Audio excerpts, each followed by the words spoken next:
दोस्तों, हम जीवन में कभी भी नाराज़ हो जाते हैं तो नाराज़ होने की वजह क्या होती है?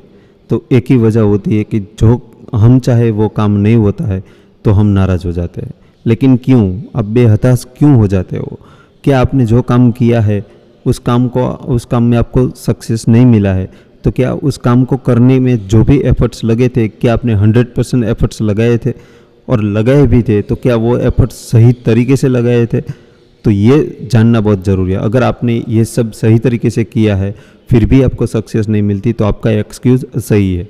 लेकिन ऐसा कभी होता नहीं है। अगर आपने सही एफर्ट्स लगाए होंगे सही तरीके से तो 100% आपको सक्सेस मिलता ही मिलता है। तो ऐसे ही एक कहानी, छोटी सी कहानी में जॉब सीकर के लिए मैं लेके आया हूँ, जो अभी मार्केट में जॉब ढूंढ रहे हैं लेकिन जॉब मिल नहीं रही है और वो हताश हो जाते हैं। तो ये सच्ची कहानी है, मेरे दोस्त की कहानी है। तो कहानी में ऐसा है कि एक मेरा दोस्त था जिसने एजुकेशन में कंप्यूटर इंजीनियरिंग की हुई है। जब उसने कंप्यूटर इंजीनियरिंग एक नॉर्मल कॉलेज में से की, जिस कॉलेज में ज़्यादातर कंपनी प्लेसमेंट के लिए आती नहीं थी, तो उसका भी प्लेसमेंट नहीं हुआ।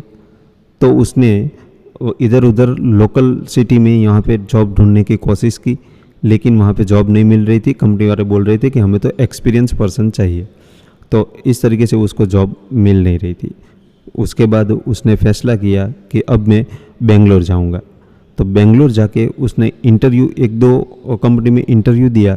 तो वहाँ पे उसको पता चला कि मेरे अंदर कमी क्या है। वो कमी 2 इंटरव्यू देने के बाद उसने एनालाइज की कि मेरे अंदर क्या कमी है। तो जो कंपनी वाले उसको नहीं सिलेक्ट कर रहे थे तो उसके 3 रीज़न थे। पहला रीज़न था कि वो फ्रेशर है, जिसमें वो कुछ नहीं कर सकता। फ्रेशर तब तक रहेगा जब तक पहली जॉब नहीं मिल जाती। ठीक है, तो पहली जॉब लेने के लिए क्या करना पड़ेगा? ठीक है, तो पहला रीज़न था वो फ्रेशर था, इसलिए कंपनी नहीं ले रही थी। दूसरा रीज़न था उसको थोड़ी इंग्लिश में थोड़ा वीक था। इंग्लिश बहुत बोलने में तकलीफ़ हो रही थी। समझ लेता था पूरी, लेकिन बोल नहीं पाता था। और तीसरा रीज़न था कि मार्केट में अभी जो भी नॉलेज चल रहा है उसमें थोड़ी उसको कमज़ोरी आ रही थी कि जो पूरा नॉलेज है, यानी कि जो अभी टेक्नोलॉजी चल रही है आईटी में, तो उसी के बारे में थोड़ा कम नॉलेज था उसको।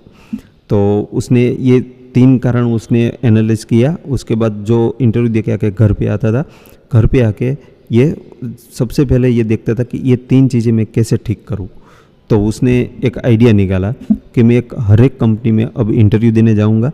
और इंटरव्यू देने जाता था, जब भी मान लीजिए कोई कंपनी में इंटरव्यू देने जाता था, वहाँ पे इंटरव्यू दे के घर पे आके वो प्रैक्टिस करता था कि जो मैं इंटरव्यू दे के आया हूँ उसके अंदर कौन से क्वेश्चन पूछे थे और उसमें से कितने क्वेश्चन मुझे नहीं आते थे और क्यों नहीं आते थे, उसका आंसर क्या था। तो वो नेट पे सर्च करके वो भी तैयार कर लेते थे।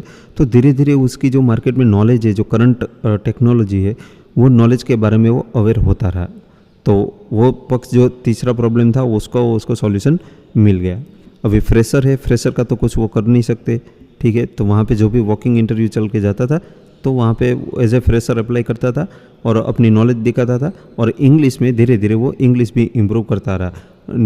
इंग्लिश न्यूज़पेपर, इंग्लिश चैनल, ये सब बार बार वो देखता रहता था।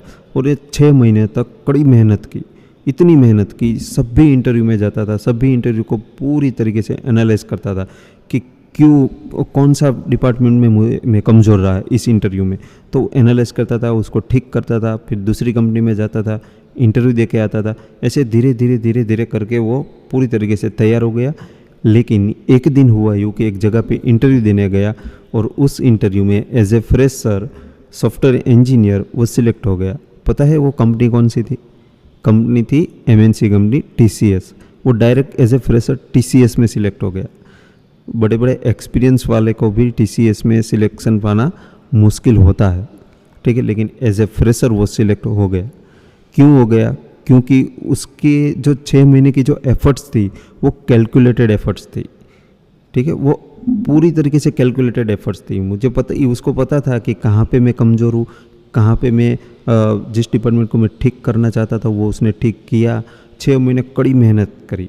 ठीक है, लेकिन बाकी सब बोलते थे कि वाह तुम्हारा तो TCS में सिलेक्शन हो गया, लेकिन ऐसा नहीं है। वो TCS में सिलेक्शन होने से पहले 6 महीने बहुत बार छोटी छोटी कंपनियों से रिजेक्ट भी हो चुका है। तो आप भी अपने जीवन में ऐसे ही बार बार जो रिजेक्शन होते हैं उस रिजेक्शन में से कुछ नया सीख कर, जो अपनी गलती है वो गलती को सुधार कर आप आगे बढ़ोगे तो 100% आपको सीखने को मिलेगा। और एक बात और कहना चाहूँगा मैं कि जब भी आप कोई गलती करो, गलती तो होती है, हम इंसान हैं, इंसान से ही गलती होती है, लेकिन रिपीटेड गलती नहीं होनी चाहिए। एक गलती बार बार नहीं होनी चाहिए, हर एक गलती नहीं होनी चाहिए। तो इस एटीट्यूड के साथ आप काम करोगे और हर एक काम को आप काम की तरह नहीं, एक मिशन की तरह उठाओ।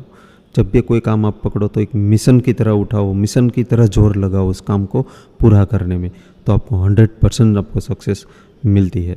तो दोस्तों, अगर आपको इस वीडियो को पसंद आया तो इस वीडियो को लाइक, शेयर एंड चैनल को सब्सक्राइब जरूर कर दीजिए। धन्यवाद। जय हिंद।